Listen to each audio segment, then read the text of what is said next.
എന്ത് പാർട്ടി നയമായാലും ആ തീരുമാനം ശരിയാണെന്ന് എനിക്ക് തോന്നിയില്ല. അതുകൊണ്ട് തന്നെയാണ് സബ്ജക്ട് കമ്മിറ്റി മീറ്റിംഗിൽ ഞാൻ കൈവക്കാതിരുന്നത്. പാർട്ടിക്ക് ഒരു തീരുമാനമുണ്ട്, അതിനുവേണ്ടി കൈവക്കാനാണ് നിന്നെ അങ്ങോട്ട് വിട്ടത്. നിന്റെ തെറ്റിന് ശരിക്കും ഒപ്പം നീ നിന്റെ വീട്ടിൽ കയറി കൈവക്കാ മതി.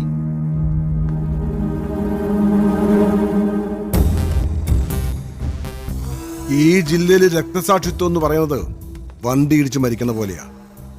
നോക്കിയും കണ്ടും നടന്നില്ല പറ്റുന്ന ഒരു അപകടം. അതിന് പാർട്ടി കൊടുക്കുന്ന ഒരു കോമ്പൻസേഷൻ ഉണ്ട്. വായനശാലയ്ക്കോ സമ്മേളന പന്തലിനോ ഒക്കെ രക്തസാക്ഷിന്റെ പേരിടും.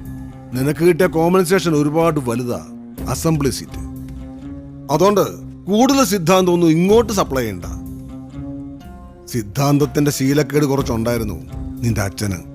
ഉൾപാർട്ടി സമരം ഇരുട്ടത്താരുടെയോ കത്തിക്ക് തീർന്നുകൊണ്ട് കൂടുതൽ സഹിക്കേണ്ടി വന്നില്ല. പാർട്ടിയിൽ ഇപ്പൊ റേഷനാ. ഒരു വീട്ടിൽ നിന്ന് ഒരു രക്തസാക്ഷി മതി.